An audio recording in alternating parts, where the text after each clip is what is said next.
Good afternoon. It is December 5th, 2019. You're listening to A Little Column A, A Little Column B, hosted by Will Lemanos and co-hosted by Zach Bishop. How you doing today, buddy? What's going on, Will? This is officially my last podcast in my 20s. You've been 30 for like a couple months now. Do you have any advice for me? With that note, let's wish a very special birthday welcome to my sister today, Alicia. Happy birthday. She is also not 30, very much like me, who's also still not 30. However, we may have to look for a younger co-host. I don't know. Is 30 too old for a podcast? Like, shouldn't you have your life together by now? I think just everybody has a podcast now. I think I got in kind of early. I think it's migrating older. I'm wondering if you really need to find like a younger thing to do. I could probably use something with a little bit more like aerobics or cardio or maybe just diet and not sit around all day. But there's a lot of options out there. The podcast is certainly not helping my nutrition. I'll say that much. But I did do some reading on some articles, some 30 things you got to do before you turn 30 and 30 things you got to do when you turn 30.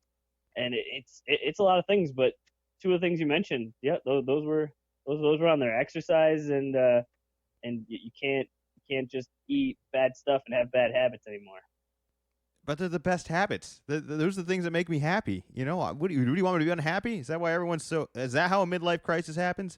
All the things you enjoy in your life suddenly get taken away from you? I'm not sure. I'm a little nervous about it. That's why I was asking you for advice. You've been through it for 2 months now. You know what? No, we're gonna end that rumor right now. All right, your ship's already sunk, man. All right, tomorrow's the day. It's gonna strike midnight tonight, and I don't know on which coast, but eventually on both of them, and you will be 30. It's happening. I think I was born on the East Coast. I've lived on the East Coast, but I've made some visits on the West Coast. So I think it like averages out, and maybe it's like 12, 15 East Coast time. I think that's when it officially hits. The way I got 15 bonus minutes. Look, I'll look at it this way. You could have celebrated your birthday out here and gained 3 more hours of being 29. That's how I would have looked at it. Well, where were you a month ago? All right, you had a very busy December, and I already said I wasn't coming home this month. I will be there in January. We're doing a little family ski trip. Lots of good stuff to happen there. We will have a little celebration there. We might even do a podcast in person. Stay tuned for that. I don't know. We'll see. We'll see if we can work. I don't know what kind of equipment I want to bring back. We'll be doing some ski stuff. I may already have a full suitcase. I don't know. A lot of things I don't know about. But let's do the little plug right now. Make sure you go check out the website, lcalcb.com. Listen to all the old podcasts, learn about Zach and I on there, and make sure you follow Zach on his Twitter, which is Wicked Z-Man24. Lots of good stuff going on there. A lot of birthday wishes today. Are you enjoying that? Are you enjoying hearing from a bunch of people that you regularly don't talk to, just randomly wishing you a happy birthday? Well, my birthday is tomorrow, so no. Oh, it hasn't started yet. All right. No, I'm pretty sure people. I can let you know tomorrow. No, remember, it's your sister's birthday. It's Alicia's birthday first, and then it's mine. I pretty much morphed both of them into the same day so that it makes sense. Normally, it's a whole rigmarole on who's the first and who's the second. It's just one big 2-day event. But yeah, I'm excited to hear from people tomorrow. That's cool. You got any plans? Do you want to share your plans with everybody on here as you fall into your 30s? Sure, I'm sure that everyone's super concerned with it. But I think it's important to note, as half of the host, the co-host here, I am pro birthday, where Will is anti birthday. I'm pro birthday, so I'm excited for tomorrow. So all the things that come with it. I don't think people at work know my birthday is kind of sometime in December, but I haven't really pointed out specifically. But the funny part is that we're going all out, like the whole team, like the big team, like 50 people are going out for the holiday lunch, or they don't even call it a holiday. They've even removed it. It's gone from like Christmas to holiday. It's all the way down. It's just an appreciation lunch, but it's always around this time.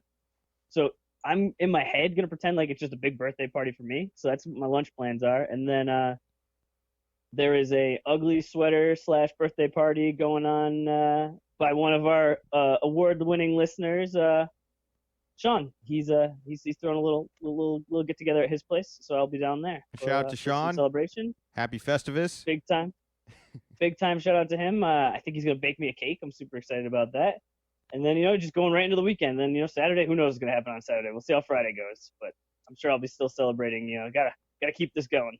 Well, beyond the celebrating that is definitely going to happen for your eventual 30th. All right, we can stall. I'm going to make it sound like it's so far away, even though it's very, very close, and that it's just for your benefit only. But beyond that celebration, there's actually a lot of drama between column A and column B going on this week. There is a first round playoff matchup of the Fantasy Football Cozy Corner League happening between us this week. And I one of the topics we got written down today that you suggested that we should talk about is Eli Manning may or may not start this week. And I'll be honest, there's only one way you could lose to Eli one more time. You've already lost 2 Super Bowls along with me. I lost 2 as well, but I could be on Eli's side this week. I may pick him up. I may play him and beat you with Eli this week. How do you like them apples? Oh man, so many things built into one. Any fear at all? See, you're going that route. I've already made my moves. You're talking about moves you could potentially make. I already, air quotes, accidentally sent you the wrong day for the podcast, which is why we're doing it on Thursday instead of Wednesday. If you're listening, I'm like, this is an odd day, because I knew fantasy starts tonight. You have a guy playing tonight. You got to tinker. You still got to look, and you got to make decisions. If I take an hour out of your prep time, who knows? I know you got a Christmas party going on. You got a lot of things on your plate. And I figure I throw this one little wrench in there. I'm thinking you're already, you're gonna fall off your pedestal a little bit. Yes, you definitely purposely meant to throw this wrench into my schedule right now. By yesterday in the afternoon saying, "Are you ready to do the pod tomorrow?" and me just saying, "Yeah, I got a Christmas party at 5. Sure." Assuming tomorrow meant we're gonna do it tomorrow, which I think that's what it translates to in English. So that's why we're doing it today. I could be wrong, but this guy, all right, at like noon Pacific time, he messages me and lets me know, like, hey, are we on for the podcast tomorrow? And I'm like, all right, kind of weird. Normally says today, but if he wants to do it tomorrow, maybe he's got something going on, maybe some birthday things. Maybe he wants to do it closer to his birthday. I don't know. We could have done it yesterday. We would have been 48 hours away, but the countdown's ticking. And then sure enough, 3 o'clock comes around, the time we normally do the podcast, and he goes, "Are you ready to go?" Oh, like, you gotta be kidding! I mean, I don't want to put the help wanted sign up right now, but just saying right now, I opened the show saying maybe we need to go in a younger direction. Somebody's a little bit easier to work with, but somebody that can remember when the podcast is. Just somebody remember what tomorrow and today means. Just so somebody who knows what day of the week it is and what day of the week we do the podcast, right? We've been doing this Wednesdays at 3 for a good amount of time right now. The podcast we've been doing for a couple of years. The Wednesday at 3 is still fairly new, but I like the routine. But it is Thursday, and there is football on tonight. So do you have any comments about football tonight, or are we just skipping tonight? Is there anything really to pay attention to? Well, definitely it's the start of our big time fantasy football matchup. You have a running back going, so nothing too wild going on. But I'm gonna watch. For some reason, there's the TNT games were on for NBA were on Tuesday, and not tonight. I'm not really sure. And then for college basketball, the ACC Big Ten showdown was Tuesday night and last night. And so tonight there's really not a lot of college basketball. So it's kind of like football is like the main, like kind of only thing really going on tonight. So are you going to tune in then? By the way, David Montgomery is going to run all over the Cowboys. It's happening, all right? This Cowboys team is doomed. I don't know who's going to win that division. I think we should get rid of divisions in the NFL. We talked a lot about NBA stuff last week. I don't think anyone in this division deserves to win anymore. Is that like a fair statement? I bet everyone in that division might even agree with me. But between the Cowboys and the Eagles just going back and forth and screwing everything up, and the Redskins and Giants just looking like the worst 2 organizations in all of the league, what is happening here? And if you had to pick a winner, which I'm going to say you have to, who are you picking in this? And is tonight that big of a game? I think that the Eagles are going to get it. I think they have the easier schedule, and like not through any sort of amazing run, almost just kind of backwards fall into it kind of deal of like, well, it's gotta be somebody. You know what's gonna be funny is one of these teams is gonna win in the first round. I don't know which one because I don't know which one's gonna get in. Part of me thinks Dallas is better, but I also think Dallas gets in their own way a little bit more, and Philly maybe has some injuries and some excuses there, but it's really hard to it's really hard to say. These are weird, very strangely constructed teams that I just are not adding up, and you're seeing it right now. And I think that's where the inconsistency is coming week in and week out. Of these were bad ideas going in, like this shouldn't have worked. But maybe I'm wrong. I don't know. Football's such a week to week thing. One last thing on fantasy. Can you imagine in August if mentioned to you, hey, yeah, we're gonna be playing in the first round. Okay, yeah, that's would have been nice to get the buys, but okay, whatever. And then saying, yeah, the starters are very possibly to be Ryan Tannehill versus Eli Manning.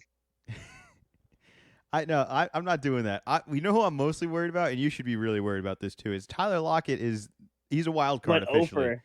He's a wild card officially, which means I don't know what I'm going to get out of him, but you don't know what we're going to get out of him either. So you can mark him down for a 0 today, but I got a feeling he's going to come back this week. You should be really terrified. I'm not marking him down for 0. I'm not marking him down for 0 at all. My biggest concern going in beyond that, my team has just all year just struggled to try to fill the shoes from the past couple of years, where your, I'd say, best players being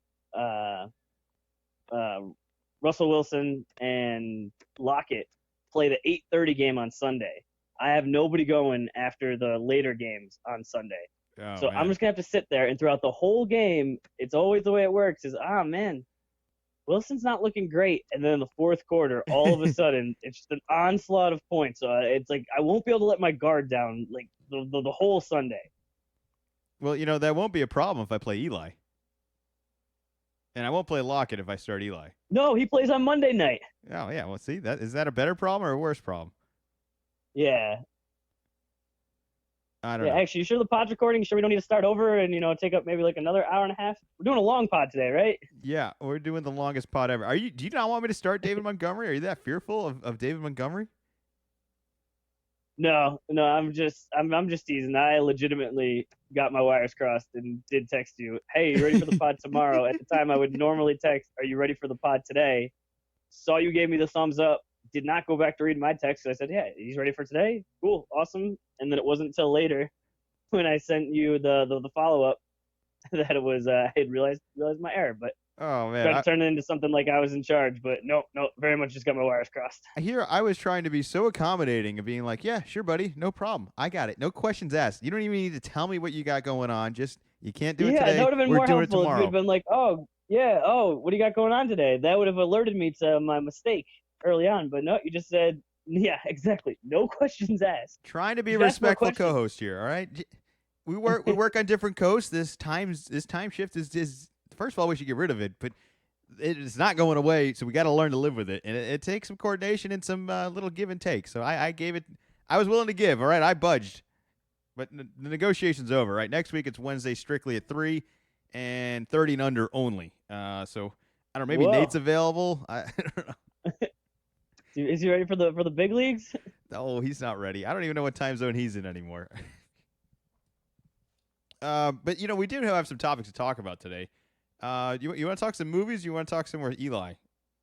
Maybe less Eli. Let's talk. Let's stick with football a little longer. The Patriots lose their second game. Did not look great last week, and then quick turnaround, and we have the Chiefs at home this week. Been seeing a lot of Brady looks old, team looks terrible, and we were for sure spoiled, and so spoiled. Even just this year, we're spoiled. We lose our second game of the entire season. We're 10-2. We're still, we're not in first anymore, but we're still tied for first. Like, if the season ended now, we would still get a bye. And it's, really struggling. Real tough. It just reminds me, like, how spoiled we are. You know what's really interesting about all of this is if we've been hearing this for like 10 years at this point, that the Patriots aren't that good, they're struggling, they're not going to be able to do it this year. And a lot of that has always fallen on, I feel like Brady got the pass for all of that. It was like, Brady doesn't have enough around him. Brady doesn't have enough weapons. How are they ever going to do it without all these? And this year, it's like I very much agree that we don't have the weapons, and yet we're putting the blame on Brady because he's old. I agree Brady hasn't been perfect, but I think we still need some help from some other guys. I mean, who's able to get open on this team? And if they're not able to get open, what difference does it make if Tom Brady was 10 years ago or today's Tom Brady? Like, it doesn't make a difference if you can't get open. There's no point. So I think it's unfair towards Brady. I know he hasn't been great. He is an older guy, but I don't think I put the blame on him. I think a lot of the times he has bad plays and all that. He's just throwing it away. I think he's seen that the guys aren't open, the play isn't developing, and he doesn't want to take a hit, and he's just throwing balls away. It's not like our running game has been very steady either. I mean, we've had this committee that takes every other week off. I mean, I don't know. Is Burkhead healthy? Is James White going to play? I mean, do we even know what happened to Sony Michel? I mean, what is going on? I'm not panicking though. This is real cocky to say, but I'm still not sure that this isn't Belichick still like throwing some games of just, hey, we're gonna try some stuff. We're gonna mess up the metrics. It's been two AFC teams that we've lost to, and I just on the road, I'm just wondering a little bit if there's just a little bit of gamesmanship going on that Belichick is always playing the long game. We got a home game. We're still favored by 3 this Sunday. We got a late game. We'll see what happens this week. The temperature out this way, I don't know about for you, but it's starting to get a little colder. I could see Brady getting on the wetsuit, and all of a sudden, these young guys, it's not 70 degrees out anymore. 30 degrees is a little bit different coming to Foxborough. Pats by 1,000,000. Guaranteed victory. Cold, hard lock. They are not going to be able to handle this cold weather. They're going to remember last year. They're going to suddenly just forget everything, and they're going to be like, oh, my God, it's the Patriots. Why did we ever think we could beat them? All right, it's going to be a big-time choke job on them. I think that the one thing that isn't being talked about, and I know the defense, we had all right, last week, I don't know if you heard about this, but the Patriots took 2 different planes to the game last week. One was basically everybody that was sick, and one was basically everybody that was healthy. Which does that happen often, or like is that an everyday? I don't.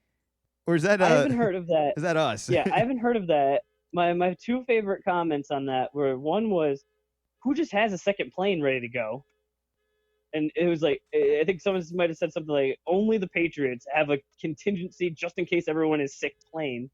And then the second comment was, man, I really hope that those flight attendants were getting paid like hazard pay or something. Can you imagine?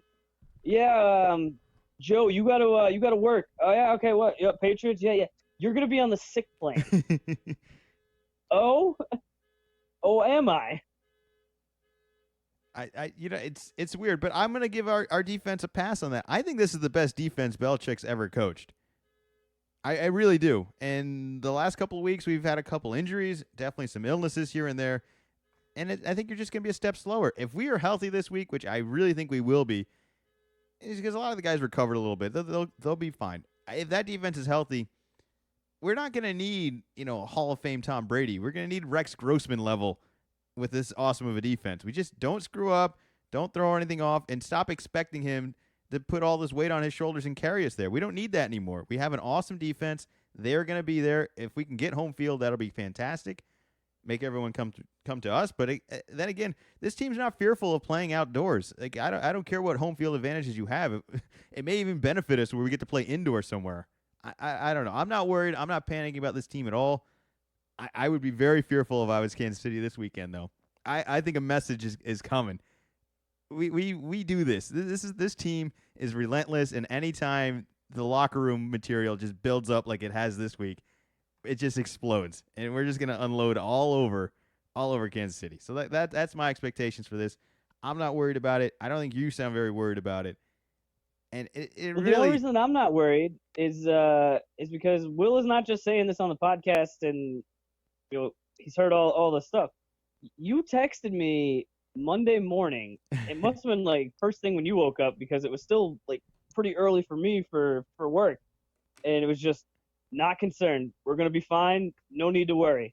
And I was a little bit worried because that the final came out 28-22, and we were going for onside kicks at the end, and made it towards the end. If you didn't watch the game, seemed like kind of a close game, but we were getting smacked around for most of that game. They got a lead, jumped on us right away, and it was not really the score does not represent how much that the Texans were winning. But you sent me that text and just kind of put me in the mood. Like, oh, all right, well, Will's not nervous. If he's not panicking, I don't need to start panicking then. All right, cool. Yeah, that's right. Yeah, we're gonna be fine. Let's go. I'm telling you, this defense is special. This defense is really, really, really good. And as long as the offense can just be functional, it doesn't have to be impressive. It doesn't have to be stellar. It just needs to be not bad. Okay, it just can't be. We just can't be playing for the other team on offense. You get what I'm saying with all that. As long as we don't do that, we're gonna be all right. I think we can do that. And I totally think we can do that. I think we have the coaching. I think we have the right guys in there. I think everybody's. I mean, a lot of these guys have been there before, and I don't think that's being talked about enough too. About all these other hotshot teams and Lamar Jackson and all of this. It's like, all right, Mahomes, how many Super Bowls do you have? All right, Lamar, how many playoff wins do you have? Does that not mean anything? Like, these guys are awesome, and I agree, they're spectacular teams and players and doing awesome things all year. But you haven't done it before, so why is the crown just suddenly being taken away from everybody as if all these guys have done this before?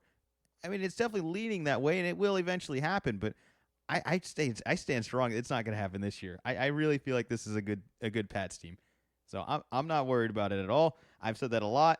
I think I'm starting to get more worried the more I say I'm not worried. But so let's transition to something else that I think a lot of people were a little concerned about. Let's talk some movies right now. I watched The Irishman. This has been building up for, I don't know, probably better part of 6 months to a year right now about this movie being in the making, the actors that it includes with it. It's got a whole list of people, but I'd say the big three are Al Pacino, Pesci, and De Niro, and they are spectacular in this Scorsese movie. I think the biggest conversation that can immediately be had about this movie is it too long? It's 3 hours and 29 minutes, and a lot goes on. I mean, it's a lifetime. It's basically a 4-part movie series is what I would say. It really is. Like, it should have been broken up into 4 episodes. It's a marathon for sure. Start to end, the acting, I don't think the acting could be any better. Like, I don't know what better acting would look like. It's a pretty polished off performance by all of these guys. Everybody else does a really good job in there as well. You get a lot of Ray Romano, which is kind of funny. Just seeing him in a serious role it just feels so ironic, and he does a very good job of it too. Another guy that is Sebastian Maniscalco is another comedian. He plays a fun role in it as well. I would recommend the movie, but certainly prepare and schedule your time appropriately, because 3.5 hours is that's a good chunk of your day right there. Don't be starting this up late at night after the game, or if you need a full tank of gas to finish this movie. All right, you can't start it with a half tank. I would say that's my biggest recommendation for everybody if you are going to do it. And I think that's why a lot of people, the very few people that haven't enjoyed it, I want to say it's almost directly related to the length. And I'll ask you, you watch a lot of movies and all that. Should the length really reflect how you enjoy the movie? Like, is that a big factor? Do you think this should have been trimmed out maybe an hour? I think if you make a good movie, it doesn't, the length doesn't matter. If you're having a good time, you're not thinking, "Ooh, this is really long." Like, if you're watching same thing with like a sporting event. If you're watching a basketball game and you're having a good time, you're not thinking, "Oh wow, this basketball game took a long time." It's when you start thinking, it's either beforehand going into it of, "Ooh, okay, this is going to be 3.5 hours. If I'm starting this at 7 o'clock, that means this isn't going to be over until 10:30." Like you said, you can't start it after the game because it's going to be really late at night. So I think going into it, it could definitely have an effect. I know the last Avengers, I'm pretty sure, was like 3.5 hours, or at least 3, and was one of those, ooh, okay, I got to make sure to budget my time accordingly, and it's a little different than going to see an hour and a half movie. Were you able to watch it all in one go? I was just gonna talk to you about that. There was an intermission. I'm not saying I got bored. I'm not saying it wasn't awesome, and I'm not saying I needed the break. I looked at, I think somebody called me, and I looked down at my phone for a little bit, and I was like, you know what? I've been really straining, trying to pay attention to everything, because I'm into it. I'm really trying to catch everything. When an actor and a director like Scorsese puts as much effort into all this, all these little details, all this stuff that you can notice and kind of connect and put together, I want to notice all that. Like, I really want to appreciate it. So I did take like probably a 5-minute break. I want to say about 2.5 hours in. So I had like 1 hour left, just for a little bathroom break, refill the popcorn, go do that. And I don't know, is that cheating? Like, is that authentic? Is that should I be Should I feel bad about that in any way? Because you wouldn't do that in a theater. But I also think like I don't think so, but I think if you were in a theater for a 3.5 hour movie, there's a good chance that at some point it's like, hey, I gotta go to the bathroom, so you would have missed something. well, So with this, you're watching it at home, you're able to pause, like you said, take a little break, look away from the screen for a little bit, look at your phone, and go back to paying attention to it and giving it your full attention. yeah, it's when the movies are that long, and this happened for me for Avengers as well. Like I had to watch it again because when it's 3.5 hours long, you're lucky to remember the last hour. And then it almost feels like, well, what the hell happened in the first hour? And then there was this middle hour that was fantastic. That middle Going hour on, is yeah. really, really good. Like you're gonna get sucked into it all when you watch it. It's just like, what's gonna happen? It's all building up, and you don't really know where it's gonna go. And I I got into it, but I will agree. It should have been a series. I'm not saying I didn't enjoy it, but I think it should have been a series. I think this easily could have been broken up into 4 parts. It almost feels like it kind of is 4 parts when you're watching it. And you're like, all right, this would have been the cut. Like you can kind of tell. Like this would have ended. We would have started the next episode right here. Do you think it would have had as much success as it is right now, being a series, or do you think it was better to leave everything in and make it the longest movie of the year? I think that for being on Netflix, like that model definitely could handle a series rather than a movie. But I'm wondering if it was more on the creator side. If Scorsese is a seasoned director, if you will, the same with these actors. That I mean, it's only been very recently, say the past 5-10 years, that TV has kind of had the same, or not even the same, has had even been allowed to be in the discussion with TV, or excuse me, with movies. Where for a long time it was, I'm a TV actor, that's a movie actor. Movie actors are way above TV actors. You don't really mix in between. And I wonder if there was still kind of some of that lingering kind of, ooh, well, if we make a 3.5 hour movie, that's film, that's art. If we chop it up, that's a TV show, that's hack. No, I don't do that. I My favorite part of the whole thing was just kind of seeing the send off of these three acting legends really getting a role to kind of sink their teeth into and do it one more time. And they all three of them really do it, and it's such a joy to really see them back at it. Sometimes on the screen together, which is even better. I mean, I saw some interviews talking about how it was kind of cool to see these old guys get a chance as if they didn't. And I had like mixed feelings about that. Like, what do you mean these guys didn't chance? I mean, I think they were in every big movie they've ever wanted to be in. You got to think for the past 25 years, they if they didn't want to be in the movies because they said no. Like, should we? But also, when you get a certain age, you can't play every role anymore either. So I don't know. Should I be sympathetic of these guys that have had success this whole time and finally got their shot to do one last ride, or should I be like, no, they could have done this ride years ago, which maybe they should have, and they wouldn't have had to use the de aging thing. I They did do this before.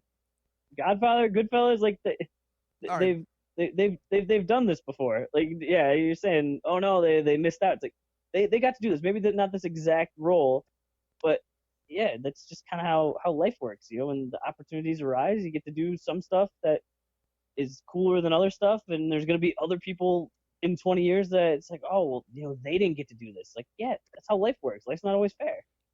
there's a new rookie class coming in every year, right? That's how it works. Every year, Every year probably in even every quicker in industry. show business. Probably. So I truly didn't feel sympathetic for anybody who really had that argument, but it is nice to see him one more time. What did you think of the de aging? I know we had talked about it on the pod before when it came out and when the trailer came out, but watching it for a full movie, how do you think it held up, and was it worth it? Yeah, Earl. Well, all right. Obviously, it could have been better because you're very familiar with all these actors. You've seen them in similar roles. You know they're completely capable of every one of these performances. You just think they might have been.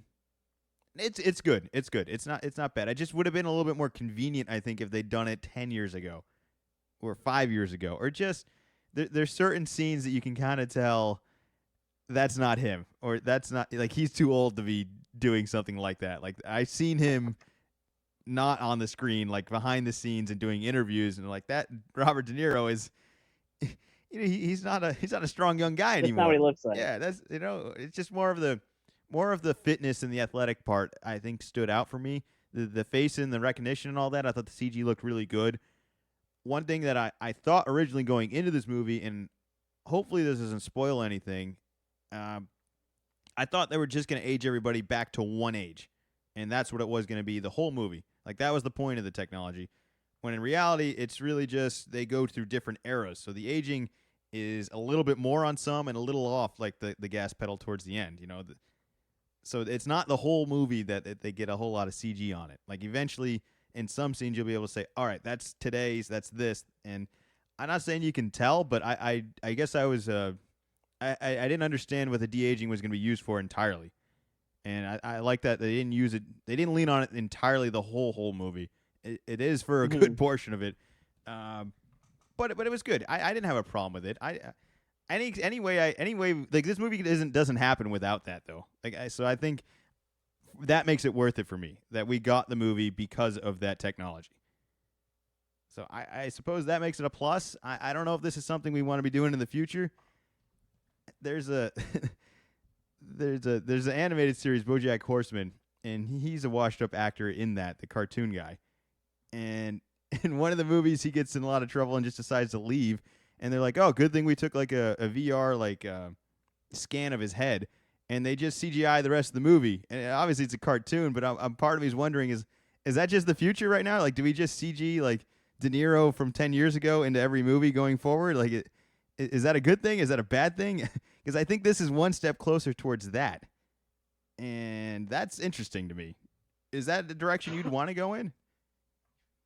I've heard that idea is not as far away as you might think, with the ability to do the deep fakes that seems to be getting cheaper and cheaper. So then for a studio that actually has money, and just wonder, like you said, like, there's new rookies coming in every year, and yep, we know we like these guys because they've been in stuff for this long, but are we missing out on the next crop of people by just not exactly a retread, but just by using the same guys and going that way? I don't think anyone else could have made this movie as good. I don't think if you brought in young guys, even age-appropriate people, the movie wouldn't have been as good. And I say that specifically because of the chemistry between Scorsese and all of the actors. They all have history. They've all done stuff together, and they were just so much on the same page in every single scene from start to finish. I don't know if you would have got that same chemistry with any other actor. I'm sure they could have developed it, and I'm sure they could have been the start of something, but this must have been enjoyable to work with, of everybody just knowing this is what I do, this is what you're capable of, and everybody just does their job. And it just looked like right back to business for me for a lot of the movie. Anything else you want to touch on The Irishman? If not, we're going to get right back to business and play a little game show here. I'm ready to play the game show. All right, let's do a little Zach Sets the Record Straight. Ladies and gentlemen. All right, every week on the show here, little column A, little column B. Come on. Zach and I play a little game show. It's called Zach Sets the Record Straight, where Zach is going to read off 3 Guinness World Records. 2 of them are false, 1 of them is true. Or no. 1 of them is false, 2 of them are true. Name of the game is for me to figure out which one is false. So without further ado, please read off the first Guinness World Record. The first record: man balances 15 chairs on chin for record. 15 chairs on chin. 15 chairs on his chin. Was this also an NBA halftime show? It was not an NBA halftime show. All right. It was in America, though. 15 chairs. All right, 15 chairs on the chin. Got it. What do we got for number 2? All right. The second one: parade of 6,497 Harley Davidsons break record. See, this is one of those. You're getting way too good at this, or maybe it's just that hard of a game where that totally seems plausible and that seems accurate. I know that's something capable, but is the number the incorrection? Like, is it more? See, I hate to think that it's not like that's. I think at least that it could be more.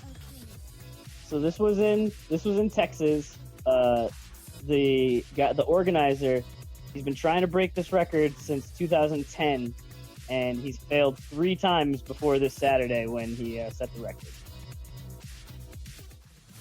Huh. All right. Dedicated man. All right, on the last one. What do we got here? Number 3. And number 3. Computer's a little slow loading this up. Want to make sure I got all my numbers correct. Green Giant cooks up 1,009-pound green bean casserole. Huh. So basically, is that a ton? Is that technically a ton? What's a ton? Is that 1,000 pounds? I'm pretty sure that's 1,000. Yeah. So a ton of green bean casserole. Huh. Yeah. Quite literally. Oh, I don't like this. I don't like this game at all. These were tough.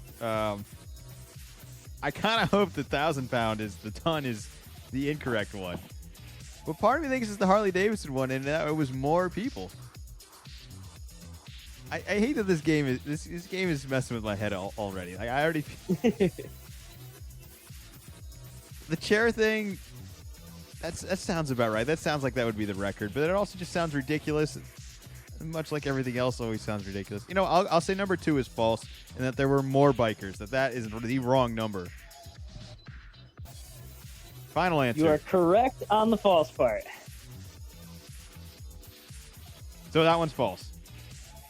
That one is the false one, but it was only 3,497 Harley Davidsons that went for a parade. Oh, so it was less. You went with the over. Yep. So you got it right, but your logic was flawed. You know what? Doesn't matter. Win's a win.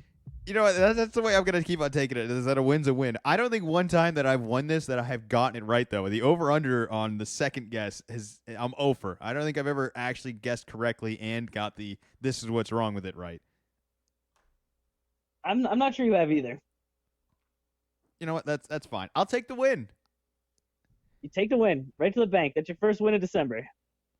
First win of December. All right, let's see how many more I can add up here by 2019. We should do like a real, are all these records are they're not just new from this year, right? I think the very last one you should do records like strictly from 2019 as like a New Year's special kind of thing. I don't know. All of these are always recent. Oh, these are? Okay. Fair enough. Fair enough. Anyways, that's Zach Says the Record Straight. We play it every week here. If you have any Guinness World Records that you'd like us to share or test me out on, make sure you send them to Zach at his Twitter, which is WickedZman24. Yeah, I just hope your inbox just blows up of people just saying, hey, try him with this one. Hey, hit him with that one. I hope they're just being fake ones of people just messaging you and being like, yeah, Zach, this is totally legit. Just, 10,000 chairs on his chin. Well, I'm on to you, Will. Yeah, people, not you sending them to me, so you know the answer already. Yeah, I'm on to you. Hey, I got fake Twitter accounts on call, man. All right, I got a lot of fall guys. I'm ready. Ready to go. I got them all. I got the social media figured out. You got the whole farm ready to go. Speaking of having people on call, I didn't know about this until you sent it to me earlier, and now this is like my favorite topic to talk about right now. And this is Chipotle admitting and openly acknowledging that they have on-call nurses to essentially check on their employees' health, and I guess just tell whether or not they're hungover or not. Really, is that the legit purpose? It's just to check whether that when they call out sick, if they're actually sick or if they're just hungover. See, that's for a company that kind of got in some hot water for having some not so great food and actually spreading some illnesses. I don't know exactly. The chain doesn't have exactly a very clean history. So when you essentially have hired an entire staff to check on the health of your employees, this is a red flag for me already. Like, is this how you ended up with some bad meat over there? I think that's what got him in trouble last time with there's some sick people working in there. Neurovirus. Is that any relation to all this? I mean, well, in two parts. One was that there was a neurovirus, which pretty sure is because somebody got sick. But the way they're going about it doesn't exactly make sense. So if I am sick and I want to get paid, I go into work and I work and I'm sick at work. but it's when I call out sick, that's when you talk to the nurse. And then it's just I'm wondering what kind of questions that these nurses ask to figure out whether you're sick or hungover. And then they say, the nurse validates that it's not a hangover, you're really sick, and then we pay for the day off to get healthy again. This just seems like we're tired of people calling in, air quotes again, sick, really you're hungover, which I get a hangover was your own doing, but when you're hungover, you are sick. Oh no, you know what? I'm all right. This is very much like a sports athlete injury. Like you're either healthy or you're not. Like can you play? Yes. Can you not? No. All right. Well, it's that simple. Like if you're playing, there's no excuses. All right. If you're there at work, there shouldn't be any excuses. If you don't think you can perform to the level you're supposed to be performing, you're sick. You're out. You're done. You're hurt. You're injured. You're out. I think that's fine. But the whole next level of all this is just having that elaborate of a person coming and checking up on you. Just seems crazy. Like, what if you are hungover? Call. It's a call. Oh, it's not an actual physical checkup. It's just a phone call. No, it's a phone call. So what's the first question that they ask you? Will, you call. Hey, yeah, I'm calling out sick today. All right, nurse is gonna call you. Hey, Mr. Limanos. Yeah, so I gotta do this, check to see if you, really sick or not. Were you drinking last night?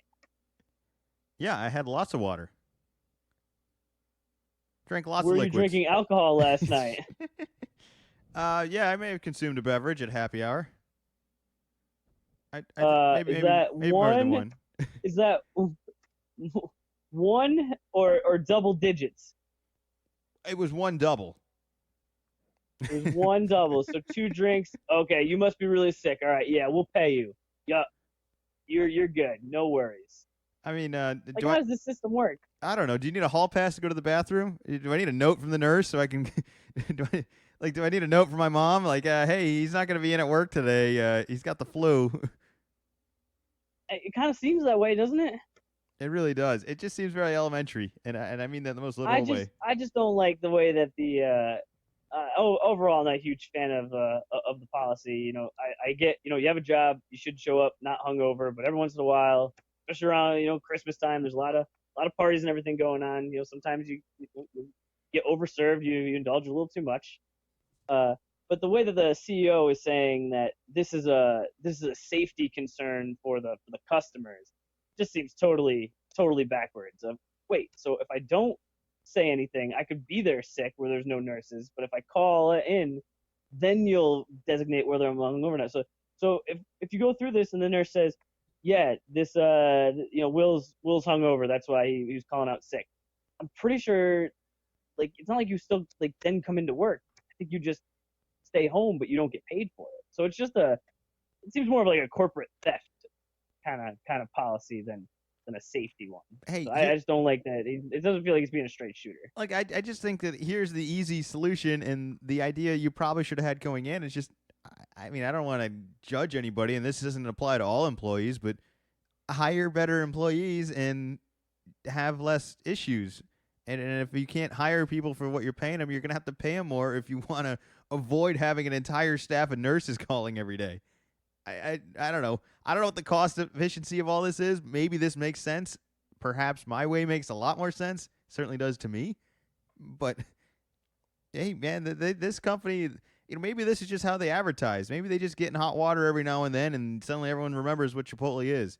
I'm not a huge fan of the place. I think there's a lot of good burrito spots in San Diego. I don't need to be going to the chain, but maybe you on the East Coast, maybe you do go to Chipotle a little bit more often, and this sparks your interest there. That just so you know, there's nobody there working sick or hungover. So yeah. It's definitely a clean spot, and they've never had a history of getting anyone sick or in trouble before. Reliable. Maybe this is more of all publicity is good publicity. This is a weird story, though. It just seems very backwards, like as if we're not adults, and maybe we're not. Maybe people don't have the maturity that they're supposed to. But I'd like to think that getting a job and working a job is essentially the day you become an adult, right? Like anybody who's applying and working for all that, you should have the maturity to, know better, and that goes to both sides. The adults running the place need to have a little responsibility, knowing if somebody calls in, you got to take their word for it, right? It's not, yeah, on the honor system, and sure, if someone starts abusing it, then it goes a little further. But it just seems like you're just you're incentivizing your employees to lie Yeah, I don't rather like than that. saying, "Hey, it was my buddy's 21st birthday last night. I went out and I had too many drinks. I shouldn't have done it. Like I'll be I'm gonna be better going forward. I learned my lesson." So, with all that being said, do you have any tips on how to fool the nurse to make yourself sound more sick? Well, I'm trying to find out what the list of question is because it seems like you say no, I didn't do any drinking, and like all your symptoms, you just like look up the flu symptoms. Hey, Which the flu symptoms or any cold symptoms would easily match the symptoms of a really bad. I'm assuming this is a really bad hangover if you're not going to work, and maybe that's that's just what I'm thinking. This isn't like ooh, I'm a little groggy. It's like oh no, like yeah, I'm not gonna make it. of which you really may have. You may have a temperature. Your stomach is probably not feeling great. You're probably not digesting things very well. You're dehydrated. You're tired. You probably have a really throbbing headache. Maybe next week we play a really gross game of am I hungover or am I sick? I'll describe my symptoms. We'll do it on the podcast. One of us will do it. We'll ask the listeners so they can tell Yeah. which one of us is hungover and which one of us is sick. Yeah, we'll flip a coin on Tuesday night, and one of us has to go out the night before and get all banged up and call out at work. Well, I got a feeling you'll be able to catch a cold a little bit easier than I will. So you go hang out outside, and I'll go hang out at the bar. I'm gonna have a drink if I'm outside. Hey, I'm just warning. Head your bets, head your bet, people. All right, I may or not have spoiled it all right there. Maybe that's the trick. It's a funny story. Speaking of funny, you got anything else for this story? Otherwise, I'm gonna transition to the subway story. No, keep it moving. All right, let's move on to the riders on the New York subway that were enjoying their Thanksgiving meal. How they were traveling somewhere, or they were just literally on the train to enjoy the meal? Like they had their Thanksgiving on the train on purpose. It was very much on purpose. It was the L train headed to Brooklyn, and they brought a table and all of the fixings.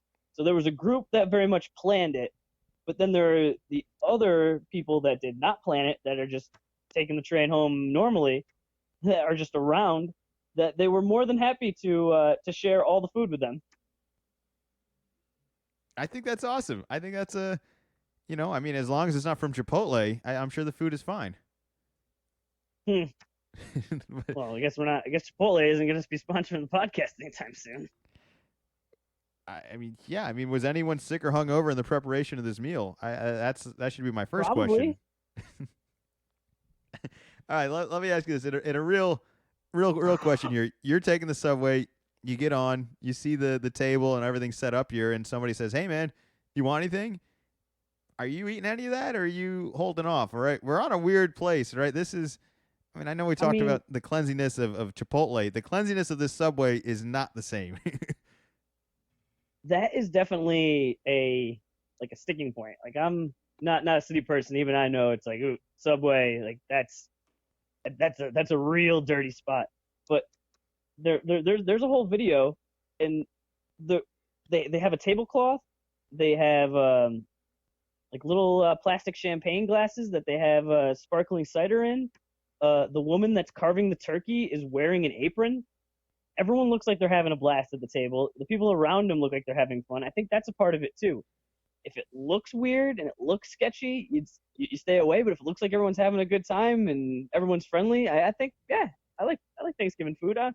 I'm a young healthy man right now. What's the worst that happens? I think it's an awesome gesture for anybody who didn't have anything to do on Thanksgiving and was taking the subway lonely, or maybe just on their way to something. Who knows? Or for any reason, even if it's just for your ride to hang out with some people that are enjoying the day, which I think that's really what it's all about when it's all said and done. I mean, beyond politics and history aside, I think this is a day where you get together with other people and you hang out and you have a good time. And I think that was accomplished by this. So, bravo to all that. And I think that's a cool thing. I don't think I'd ever do it. I don't think I want to be setting everything up for all of them. But if someone else is willing to do it, more power to them, right? I'm not going to get in the way of all this. Yeah, it's like they're having a fun time. Is there any food that you would stay away from though? That you're like, ooh, I don't know, that potato salad looks like it's been at room temperature a little too long. Maybe I'll stay away from that. How can you look at food and know what temperature it's been at? Is there all right? So there's I'm all right. staying Clearly, away. I'm staying away from the vegetables. well, you stay away from the vegetables even at your own table. You asked me a question, I gave you an answer. I don't think that wasn't the answer I wanted, but you gave me the answer. You're right. Speaking of not the answer you wanted, let's transition back into sports here while we got 10 minutes left and talk about the James Harden dunk that was not allowed after he dunked it so hard. It went through the rim, swung through the net, and then came back out or something. I don't know what happened. How did it not go in anyways? That's exactly how you said it. Is it he dunked it, and as the ball like caromed around the net, it the net just kind of whipped up around, and so then it whipped the ball up, and the ball hit like off the backboard, off the rim, and it almost went back in again, and then fell off the rim, and then Harden went after it, and another guy kind of went after it, and I think Harden tipped it out of bounds, and then there was a bunch of arguing, and then I guess with the challenges, like you have to challenge within 30 seconds, and I think there was so much shock that the refs just missed it. Like I don't even think, and the challenge being new, they didn't think to challenge it right away, so then they weren't able to challenge it. They were up 13 points at the time with 8 minutes to go. Ends up going to double overtime, and they lose. But I think the biggest takeaway was in the morning when it came out, and the Rockets said, yeah, we talked to the league, and yeah, we're pretty sure that either they're gonna give us the win or we're gonna replay the 8 minutes. Which is like, well, that's never happened before. That's not how this works. That's not and going to happen. Like how matter of fact they were. Like, yeah, no, the league's gonna change it, give us a win for like one call that was missed. Where like there's a bunch of calls missed, like, every game throughout all of history, and I'm sure even in that game. So. Like you can't just go back and redo it. Like, well, that's kind of how it is. Don't blow a 13-point lead in the second half of a fourth quarter. That's what I was about to say. All right, let's play this hypothetical. Let's say they count this game. Let's say they count that basket, and they're up, rather than, I want to say 11, they're up 13 or 13 or 15. They're up 15 instead of 13, yeah. All right, so they're up 15. Basket counts. They still blow the lead. It still goes into double overtime, and they still lose the game. Are we still talking about this? Because that's really what we're talking about right now. I mean, it's 2 points in a game with 8 minutes left, of which you were up 13 points, which could have been 15, and you're going to try and take back a win of which you blew. You couldn't close out a game? You couldn't close out a game with James Harden? I can't feel sympathetic for this. All right, I'm sorry. If I'm not mistaken, they had the ball at the end of regulation, the end of overtime, and the end of double overtime, and couldn't get it done. I think it's just more that it's the Rockets, and they came out. I think it was last year when they did all the research and said, "Hey, in this series, against I think it was against the Warriors. Here's all the fouls that were missed, and like we should have won these games because of this." And just you're trying to play the victim, and I think you're trying to get fans on your side, the neutral fans on your side. It just makes you look like whiners. It's like, no, like you said, it was one play. It wasn't like a college game where you find out, oh, like that guy wasn't like eligible, like he didn't go to the school. Where it's like, oh, and he played like the whole game and scored a bunch of points. Like, all right, well, yeah, that's not quite right. Where this is like one basket and there's 8 minutes to go. It barely changes anything. That all right. The one reason I don't think anyone should have any sympathy of this is that Houston's clearly the better team.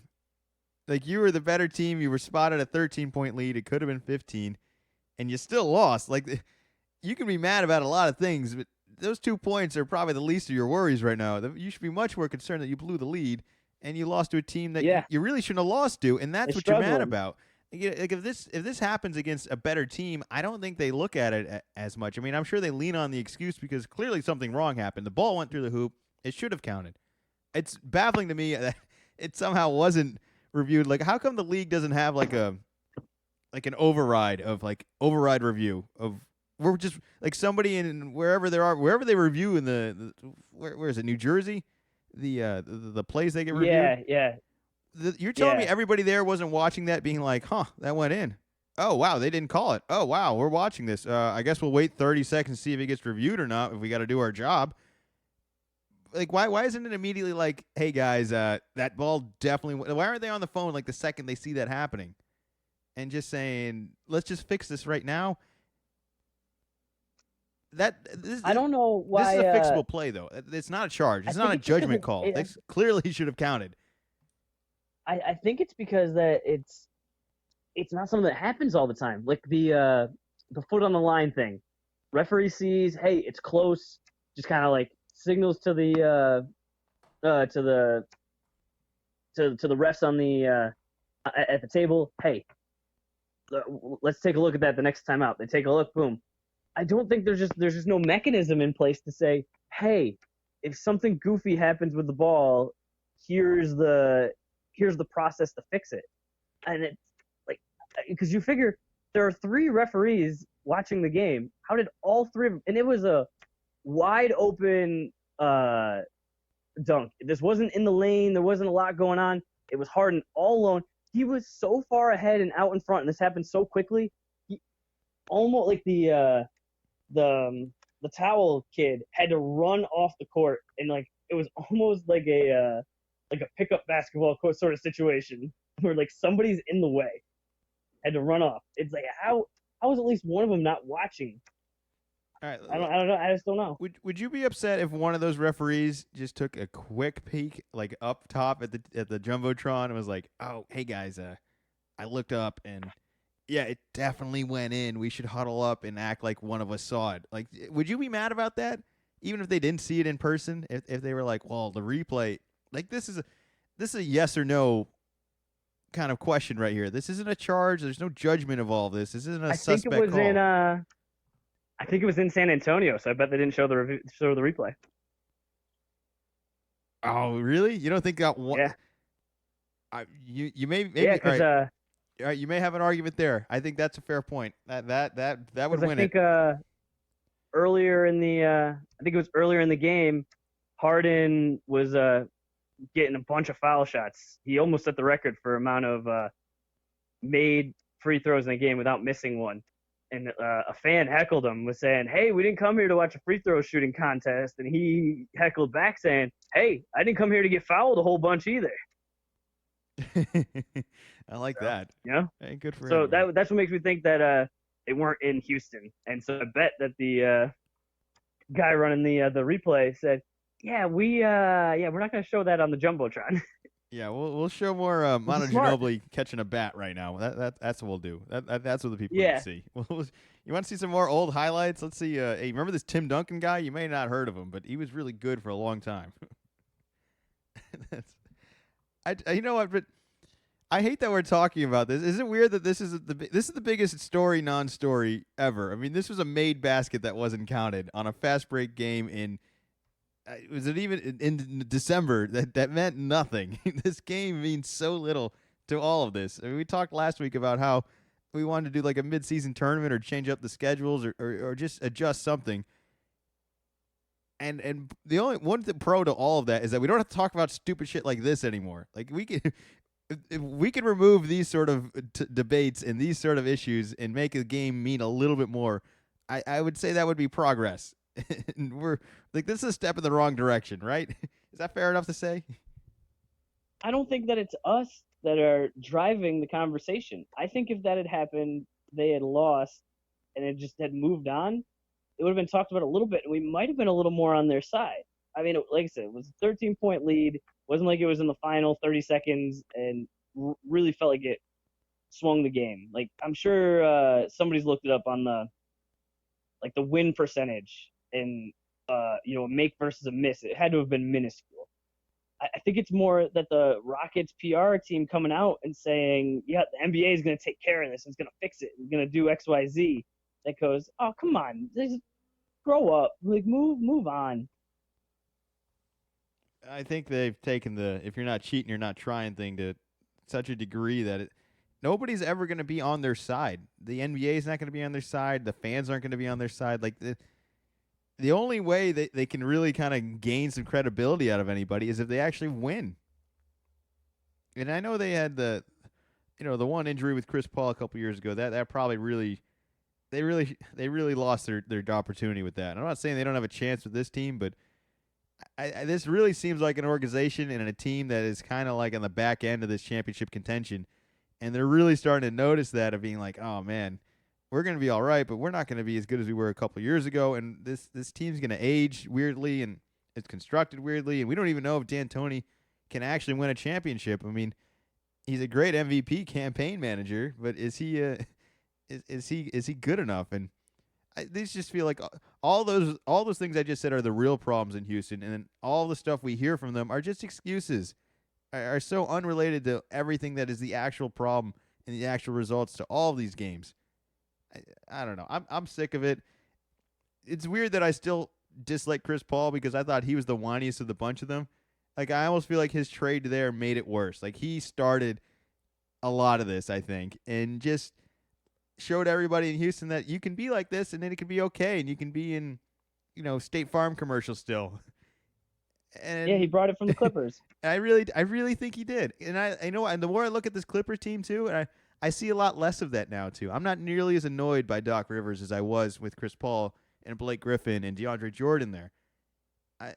There's certain guys that I'm glad they're aging and they're kind of on the back end, and I'm really not going to miss them that much anymore. And Harden is in that weird category right now where he's amazing to watch, but it always feels like there's something more attached to the story than just his performance.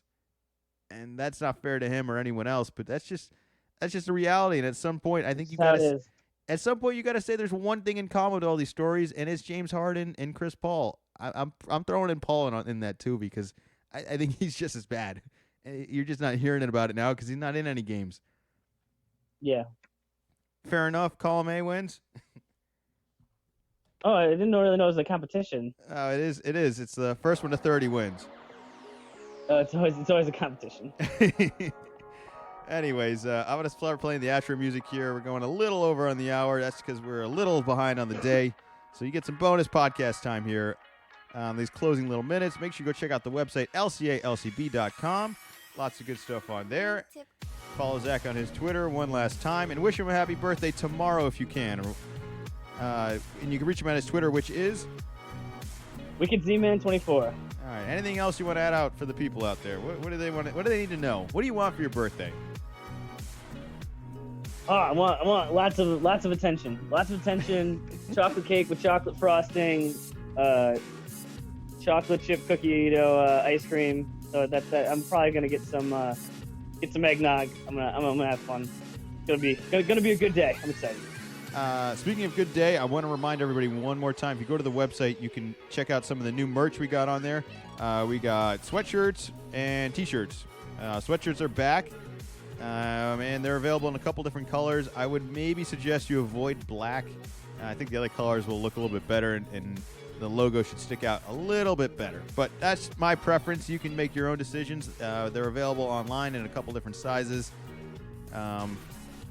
I don't want to spoil the birthday guys here, but he's got one already in his possession. He doesn't even know it yet. But his is one of one. He has a very exclusive one. Unfortunately, this one isn't for sale. It's just the one for him. But the rest of you can get the intern ones. They're available online. lcalcb.com. Yeah, surprise.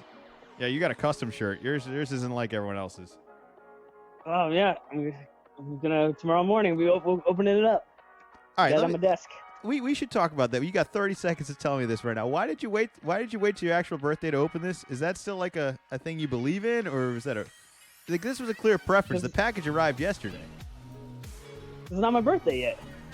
No, it came Tuesday.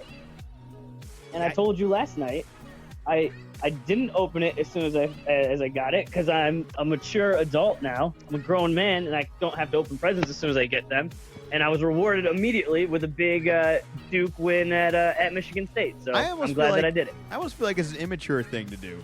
Like How is it immature? Because you're an adult. You should be able to do what you want whenever you want. I don't understand how one day is going to decide whether or not you open a gift. That's like the college student thing. I don't need to open things right away. I can let it sit there. And I can just wait until it's proper time. All right, let me ask you this: are you celebrating? All right. I guess you're not celebrating your birthday any other day other than tomorrow, right? Just tomorrow. There's no birthday celebrations going on at all. Well.